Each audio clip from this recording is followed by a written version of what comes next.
بسم اللہ الرحمن الرحیم نحمده ونصلي ونسلم علی رسولہ الکریم اما بعد۔ معزز طلبہ کرام، اللہ تعالیٰ سے امید ہے کہ آپ سب خیر و عافیت سے ہوں گے۔ سبق نمبر 47 سے آج ہم کتاب الطلاق کو شروع کر رہے ہیں۔ نکاح کے بعد طلاق ہوتی ہے تو گویا کہ نکاح یہ پہلے ہوتا ہے تو اس لیے اس کو پہلے ذکر کر دیا، اور اس کے بعد طلاق وہ نکاح کو رفع کرنے والی ہوتی ہے تو اس لیے اس کو بعد میں ذکر کیا۔ اس سے پہلے کتاب الرضا کو ذکر کیا۔ رضاعت کے اندر جو حرمت ثابت ہوتی ہے وہ حرمت مؤبدہ ہوتی ہے، یعنی ہمیشہ کے لیے ہوتی ہے، تو اس لیے اس کا ذکر پہلے۔ اور طلاق سے جو حرمت ثابت ہوتی ہے وہ حرمت مؤبدہ نہیں ہوتی، وہ وقتی ہوتی ہے، تو اس لیے اس کو پھر بعد میں ذکر کر دیا۔ تو اس باب کے اندر باب طلاق السنہ، یعنی اس باب کو ہم آج شروع کر رہے ہیں، اور طلاق کا مفہوم اور اس کی کچھ ابتدائی اقسام آج انشاءاللہ ہم جاننے کی کوشش کرتے ہیں۔ اس کے بعد اگلے سبق کے اندر پھر آج ہم کچھ ترجمہ بھی کر لیں گے، اور پھر انشاءاللہ اگلے سبق سے باقاعدہ سے تفصیل سے ہم کتاب سے بھی انشاءاللہ سمجھتے چلے جائیں گے۔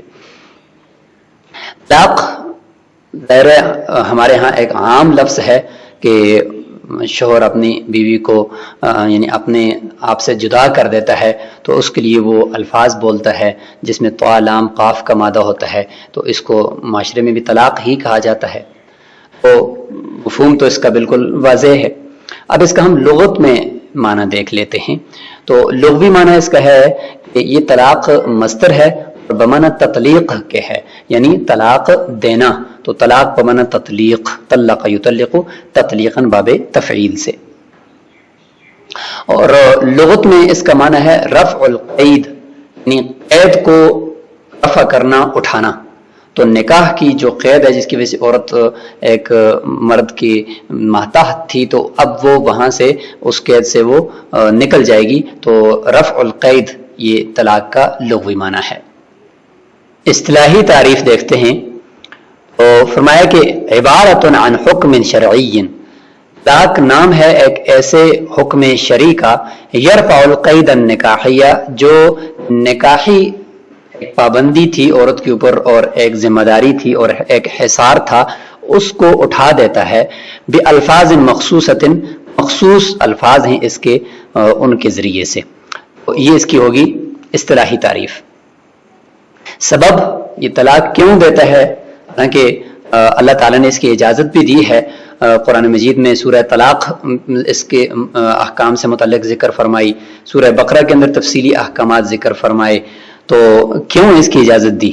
حالانکہ اس کی وجہ سے تو ایک دو خاندان جو جڑے ہوئے تھے اور ایک محبت کا رشتہ تھا اور ایک نعمت تھی، دونوں کے لیے ایک عافیت اور عفت کا سبب تھا، تو اس کو ختم کیوں کیا جا رہا ہے؟ تو ظاہر ہے کہ کچھ ایسے حالات انسان کی زندگی میں آ جاتے ہیں کہ جس کی وجہ سے انسان اس حد تک پہنچ جاتا ہے کہ وہ اپنا وہ عقد نکاح برقرار رکھنے کے قابل نہیں ہوتا، اور شریعت نے بھی اس کو پھر اجازت دی ہوتی ہے۔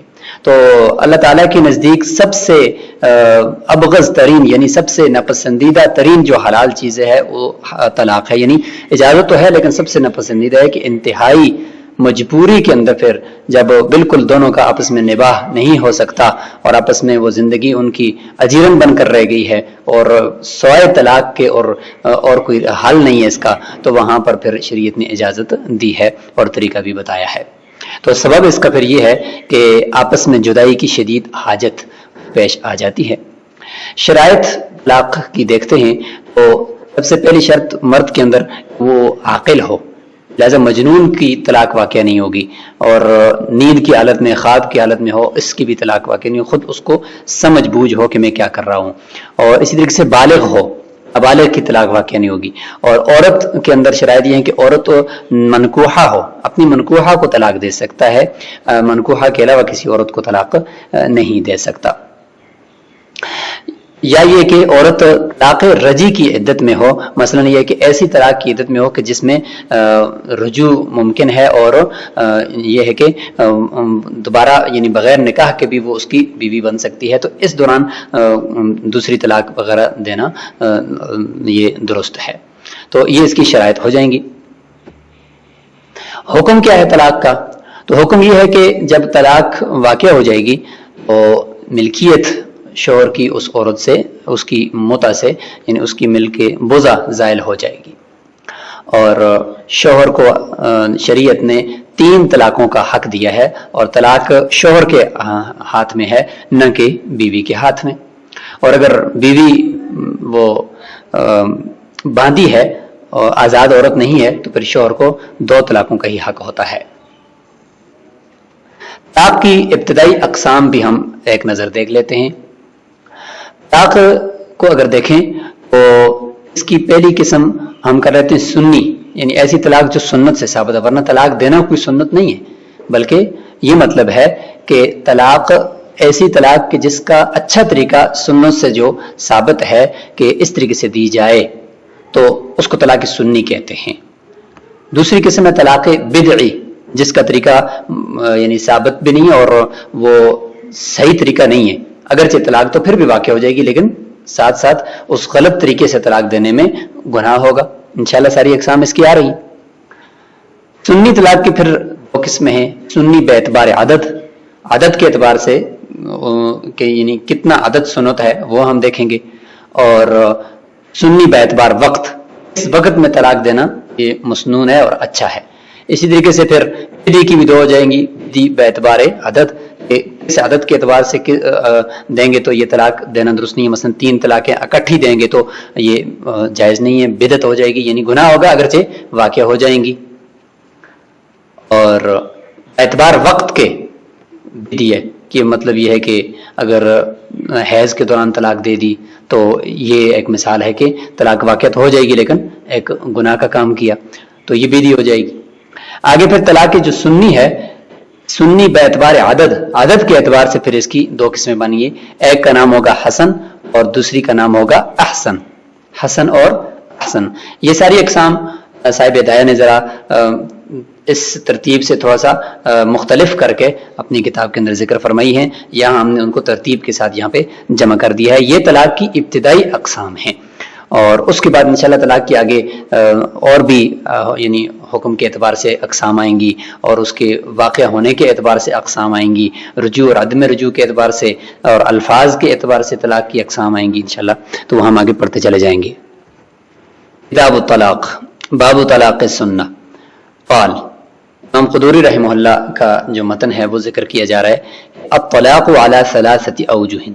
یہاں پر انہوں نے طلاق سنہ اس کی 2 قسمیں حسن اور احسن بے اعتبار عدد کے وہ ذکر کر دی، اور طلاق بدی کو ذکر کر دی، تو اس اعتبار سے انہوں نے 3 اقسام کر دی، ورنہ حسن اور احسن سنہ ہی کی کیٹیگری میں جائیں گی، تو اس اعتبار سے جو ہم نے تقسیم کیا وہ 2 ہی بنتی ہیں۔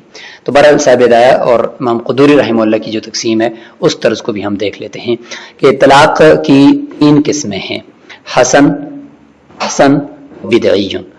فالاحسن، سب سے پہلے احسن کی تعریف کریں گے۔ احسن یعنی سب سے اچھا طریقہ طلاق دینے کا، یہ مطلب نہیں ہے کہ طلاق دینا ہی کوئی اچھا کام ہے، نہیں، بلکہ جب مجبوراً دی جا رہی ہے تو سب سے اچھا طریقہ کون سا ہے؟ وہ یہ ہے کہ ان یطلق الرجل امرأته تطلیقة واحدة فی طہر لم یجامعها فیہ، کہ شخص اپنی بیوی کو طلاق دے، ایک طلاق، صراحتاً الفاظ کے ساتھ ایک طلاق دے، فی طہر، ایسے طہر میں دے، یعنی حیض کی حالت میں ہو بلکہ پاکی کی حالت، ایسی پاکی کی حالت میں، لم یجامعها فی، جس پاکی کی حالت میں ابھی تک اس نے اس کے ساتھ جماع ہم مستری نہیں کی، یعنی پاک ہوتے ہی جو ہی حیض سے وہ پاک ہو گئی تو طہر کی حالت میں اس کو طلاق دے دی، اور اس کے بعد کیا کیا، ویترکھا، اور اس کو چھوڑ دے، یعنی اس کے بعد کوئی اور طلاق نہ دے، نہیں اس کے ساتھ کوئی ہم بستری وغیرہ کرے اور نہیں رجوع کرے، حتی تنقضی عدتہ، یہاں تک کہ اس کی عدت یعنی 3 حیض آگے عدت آئے گی وہ پوری ہو جائے۔ تو یہ ہے سب سے اچھا طریقہ کہ ایک ہی مرتبہ طلاق دو اور پھر چھوڑ دو، 3 حیض عدت گزرتی چلی جائے. لأن صحابہ رضی اللہ عنہم کانوا یستحبون الا یزیدوا فی الطلاق علی واحدۃ، اس لیے کہ صحابہ کرام اس چیز کو پسند فرماتے تھے کہ طلاق کے اندر ایک سے زیادہ نہ کریں، حتی تنقضی العدہ، یہاں تک کہ عدت پوری ہو جائے. وان هذا افضل عندهم من ان يطلق الرجل ثلاثا عند كل طهر واحدۃ. فرماتے ہیں کہ یہ ان کے نزدیک زیادہ افضل تھا سوائے بنسبت اس طلاق کے کہ شخص اپنی بیوی کو 3 طلاقیں دے، ہر طور میں 1 طلاق، جو طلاق حسن ہے، 3 طلاقیں دے اور ہر طہر میں 1 طلاق، یعنی ایک دفعہ پاکی ہوئی 1 طلاق دے دی، پھر حیض آیا پھر پاکی آئی پھر 1 طلاق دے دی، پھر حیض آیا پھر پاکی آئی پھر 1 طلاق دے دی. تو اس طریقے سے کر کے وہ عدت بھی لمبی ہو جاتی ہے، ظاہر ہے کہ 3 طلاقیں پوری ہوں گی پھر عدت شروع ہوگی تو عدت بھی طویل ہو جائے گی. اس میں عدت بھی طویل نہیں ہوتی، ایک ہی طلاق دی اس کے بعد فوری طور پر عدت جو آنے والا حیض اس میں شروع ہو جائے گی اور اس میں عدت طویل ہو جائے گی. تو اس لیے فرماتے ہیں کہ صحابہ کرام اس کو افضل سمجھتے تھے، یعنی طلاق احسن کو. وَلِأَنَّهُ أَبْعَدُ مِنَ النَّدَامَةِ، اور دوسری بات یہ کہ یہ جو 1 طلاق دے کر چھوڑ دینا ہے یہ ندامت سے زیادہ دور ہے. مطلب کیونکہ 1 طلاق دے گا اس کے بعد ابھی 2 طلاقوں کا اختیار بھی ہے اور بیچ میں 3 حیض، یعنی ایک بڑا زمانہ، تقریباً کم از کم 3 ماہ کا زمانہ گزرے گا. ہو سکتا ہے کہ اس میں اگر اپنے فیصلے پر مرد نظر ثانی کر لے اور رجوع کر لے تاکہ بعد میں کہیں ندامت اٹھانے کے بجائے ابھی سے ہی وہ واپس آ جائے. تو اگر 3 طلاقیں اکٹھی دیتا ہے تو پھر تو ندامت ہوتی ہے نا بعد میں کہ کاش میں 3 نہ دیتا، کیونکہ اس کے بعد تو پھر عورت ایک دم سے اس عورت کے ساتھ نکاح نہیں کر سکتا جب تک کہ حلالہ وغیرہ نہ ہو. تو اس لیے 1 طلاق دے کر واپس ندامت سے بچنا بھی اس کے اندر پایا جاتا ہے. وَأَقَلُّ ضَرَرًا بِالْمَرْأَةِ، عورت کو بھی اس میں کم ضرر ہے،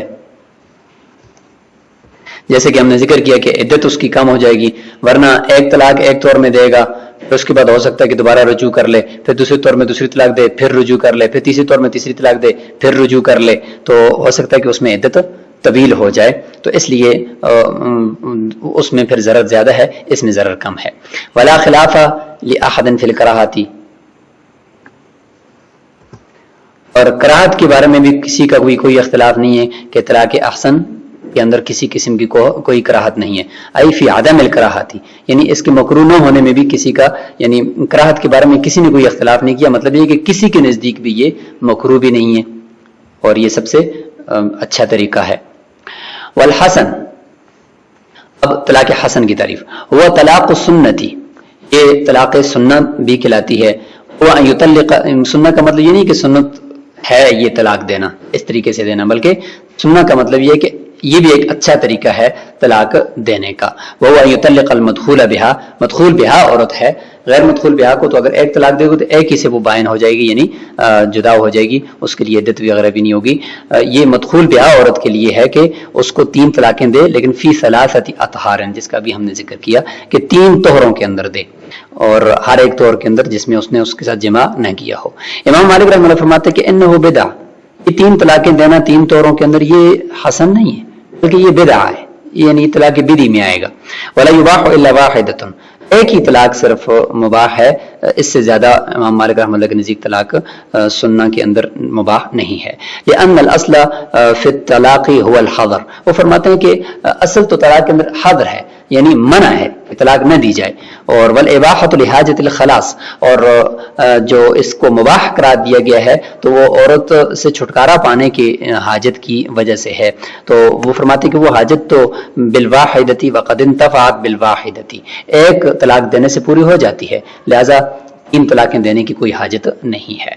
ولنا، احناف فرماتے ہیں قول علیہ السلام فی حدیث ابن عمر رضی اللہ عنہما، حضرت عبداللہ بن عمر رضی اللہ عنہ کی روایت کو لیتے ہوئے، ان من السنت ان تستقبل الطہر استقبالا، حضرت عبداللہ بن عمر رضی اللہ تعالی عنہ نے اپنی بیوی کو یعنی حیض کی حالت میں طلاق دے دی تھی، تو آپ صلی اللہ علیہ وسلم نے ناراضگی کا اظہار فرمایا اور فرمایا کہ سنت طریقہ یعنی بہتر طریقہ یہ ہے کہ آپ طہر کا انتظار کریں، اور جب ایک طہر آ جائے تو فتطلقها لكل قرء تطلیقۃ، پھر ہر طہر میں 1 طلاق دو. کیا مطلب ہے؟ 3 ہی طلاقیں ہوتی ہیں تو 3 طہروں میں 3 طلاقیں دو.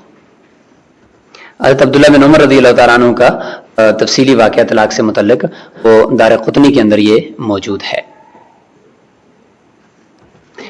حناف کے پاس عقلی دلیل بھی ہے کہ ولی ان الحکم یدار علی دلیل الحاجتی، حکم جو طلاق کا ہے اس کا دار و مدار حاجت کی دلیل پر ہے.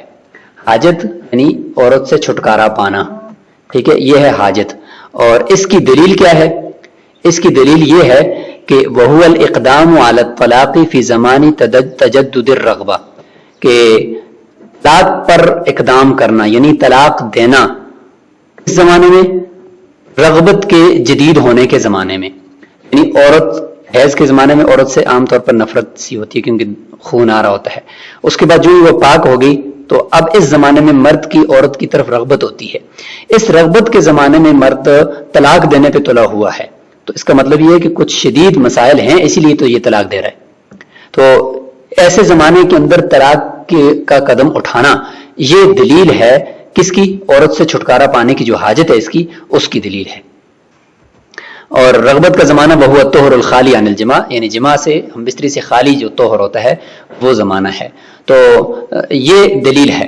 اب حکم ظاہر ہے کہ عورت کے ساتھ شدید جو نفرت ہو گئی ہے یا اب اس کو طلاق ہی دینی مقصود ہے، تو یہ جو طلاق کا حکم ہے اس مسائل کی وجہ سے اب مرد طلاق کے اوپر تلا ہوا ہے. تو یہ مسائل تو اندر کی چیز ہے، باطنی چیز ہے کہ کس کو کتنی نفرت ہے اور یہ اس کو آپس سے جدا کرنا چاہتا ہے یا نہیں چاہتا، تو اس کو دیکھا نہیں جا سکتا. البتہ اس کی دلیل کے اوپر ہم انحصار کر سکتے ہیں، اور دلیل یہ ہے کہ طور جو ہم بستری سے خالی طور ہے اس کے اندر ایک شخص طلاق دے رہا ہے، تو مطلب یہ کہ شدید مسائل ہیں، تو لہٰذا یہ ہے حاجت کی دلیل، طہر کے اندر طلاق دینا. تو ہم نے اس پر مدار رکھا ہے کہ جو طہر کے اندر طلاق دے رہا ہے تو لہٰذا یہ یعنی اسی وجہ سے اس کو طلاق کی اجازت دی گئی ہے. تو لہٰذا اب آگے ہم بات جو ثابت کرنا چاہتے ہیں کہ 3 طہروں میں 3 طلاقیں ہم کیوں اس کے لیے اجازت دے رہے ہیں. فرماتے ہیں کہ وہ اس وجہ سے فالحاجۃ کالمتکررۃ نظرا الی دلیلھا. اب کوئی یہ کہہ سکتا ہے ٹھیک ہے آپ کی بات تو صحیح ہے کہ دلیل کے اوپر آپ نے دار و مدار رکھا کہ طہر کے اندر ایک شخص طلاق دے رہا ہے، تو اس کا مطلب یہ کہ یہ دلیل بن گئی ہے کہ یہ اس کو عورت سے خلاصی کی ضرورت ہے. لیکن وہ ایک میں ہو گیا نا، ایک ہی طور میں کافی ہے، تو تینوں کے اندر آپ کیوں کرتے ہیں؟ فرماتے ہیں کہ فالحاجۃ کالمتکررۃ نظرا الی دلیلھا. حاجت جو عورت سے خلاصی پانے کی حاجت ہے اور ضرورت ہے مرد کو، یہ بھی گویا کہ متکرر ہو گئی ہے. متکرر کا معنی بار بار آ رہی ہے، نظرا الی دلیلھا، اس حاجت کی دلیل کو دیکھتے ہوئے. حاجت کی دلیل کیا ہے؟ ایک مرتبہ طہر آیا، اس میں مطلب شدید جماع کی ضرورت تھی شوہر کو، لیکن اس نے عورت سے خلاصی پانے کے لیے طلاق کا قدم اٹھا لیا، یہ ایک دلیل تھی. پھر دوسرا جب طہر آئے گا تو یہ گویا کہ عورت سے خلاصی پانے کی دوسری دلیل پائے گی، کیونکہ وہ بھی ایک طور تھا، اس میں عورت کی طرف رغبت تھی، رغبت کے زمانے میں دوبارہ طلاق، تو لہذا گویا کہ پھر دلیل پائے گی، حاجت کی دلیل پائے گی کہ دیکھو یہاں پر بھی طلاق کا قدم ہے. تو گویا کہ یہ جو حاجت ہے عورت سے خلاصی پانے کی، جو رغبت کا زمانہ آئے گا تو یہ عورت سے خلاصی پانے کی جو حاجت ہے یہ بھی گویا کہ اس وقت میں آ رہی ہے. تو لہٰذا اس وجہ سے ہم کہتے ہیں کہ اگر 3 طلاقیں ہیں تو ہر طہر کے اندر گویا کہ یہ دلیل تو پائی جاتی ہے، تو لہٰذا اس میں یہ اگر طلاق دیتا ہے تو درست ہے. ثم قیل، پھر یہ بھی ایک روایت ہے، اس میں امام ابو یوسف رحمہ اللہ کی روایت ہے، امام ابو حنیفہ رحمہ اللہ سے انہوں نے روایت کی ہے کہ الاولی ان یؤخر الايقاع الى آخر الطہر، کہ طلاق کو جو ہے نا طہر کے یعنی پاکی کا جو زمانہ ہے اس کے آخر میں واقع کرے، شروع میں واقع نہ کرے. کیوں؟ اس لیے کہ احترازا عن تطویل العدہ، عدت کو لمبا کرنے سے بچنے کے لیے، کیونکہ اگر یہ طہر کے شروع میں طلاق دے گا نا تو اس کا مطلب یہ ہے کہ وہ طہر کا سارا زمانہ بھی وہ انتظار کرے گی، اس کے بعد حیض کا جو وقت آئے گا تو 3 حیض وہ عدت بھی گزارے گی، تو لہٰذا یہ ایک بہت طویل عرصہ اس کا عدت کا گزرے گا. تو اس لیے عدت کو کم کرنے کے لیے طہر کے آخر میں طلاق دے. اظہر، لیکن زیادہ ظاہر اور زیادہ یعنی راجح قول جو ہے وہ یہی ہے کہ ان یطلقها ما طہورت، طلاق ہونے کے ساتھ ہی اس کو طلاق دے دے. لأنه لو أخر ربما يجامعها، کیونکہ اگر وہ طلاق کو مؤخر کرے گا تو ہو سکتا ہے کہ اسی طور کے اندر وہ اس کے ساتھ ہم بستری کر لے، تو پھر تو طلاق اس کے اندر اگر دے گا تو یہ طلاق تو درست نہیں ہے. ومن قصده التطلیق، اور اس کا ارادہ تھا کہ میں نے اس طور میں اس کو طلاق دینی ہے، ساتھ اس کو رغبت بھی ہے تو لہٰذا ہو سکتا ہے کہ اس میں جمع نہ کر لے کہیں، تو فیبتلی بالایقاء عقیب الوقاء، تو پھر وہ گویا کہ ایک آزمائش میں مبتلا ہو جائے گا کہ جمع کے فوری بعد وہ طلاق دے رہا ہوگا، تو اس لیے فرماتے ہیں کہ اس کو شروع میں ہی بس وہ دے دے تاکہ اس کے بعد وہ جمع کی جو حاجت ہے وہ بھی ختم ہو جائے اور طلاق کے بعد وہ اس عورت سے دور ہو جائے۔ تو یہاں تک یہ طلاق حسن اور احسن، اور اس میں شروع میں ہم نے طلاق کا مفہوم اور شرائط اور احکام پڑھ لیے، اور اس کے بعد ہم نے طلاق حسن اور احسن کی تفصیل پڑھ لی، جس میں امام مالک رحمہ اللہ کا قول بھی پڑھ لیے کہ ان کے نزدیک ایک ہی طلاق بس کافی ہے، طلاق حسن کے اندر 3 طلاقوں کی ضرورت نہیں ہے۔ حناف فرماتے ہیں کہ چونکہ طلاق دی جاتی ہے ایک عورت سے خلاصی پانے کی حاجت کی وجہ سے، اور اس حاجت کا پتہ ہمیں اور تو نہیں چل سکتا کہ اس شخص کو عورت سے خلاصی پانے کی ضرورت ہے، کیونکہ اس کے اندر دل کا معاملہ ہے، ہم اس کی دلیل کو دیکھ سکتے ہیں، اور دلیل ہمارے سامنے طہر ہے کہ طہر کے اندر جہاں پر اس کو رغبت تھی ہم بستری کی، اس زمانے میں طلاق کا قدم اٹھانا یہ دلیل ہے اس کی کہ یہ عورت سے خلاصی چاہتا ہے، تو یہ دلیل تو ہر طور کے اندر مقرر ہوتی جا رہی ہے، تو لہٰذا ہر طور کے اندر ہم نے کہا کہ ایک طلاق دے دیں۔ تو یہ یہاں تک بات مکمل ہو چکی ہے۔ طلاق بدعہ کو انشاءاللہ اگلے سبق کے اندر ہم تفصیل سے بیان کرتے ہیں۔ السلام علیکم ورحمۃ اللہ۔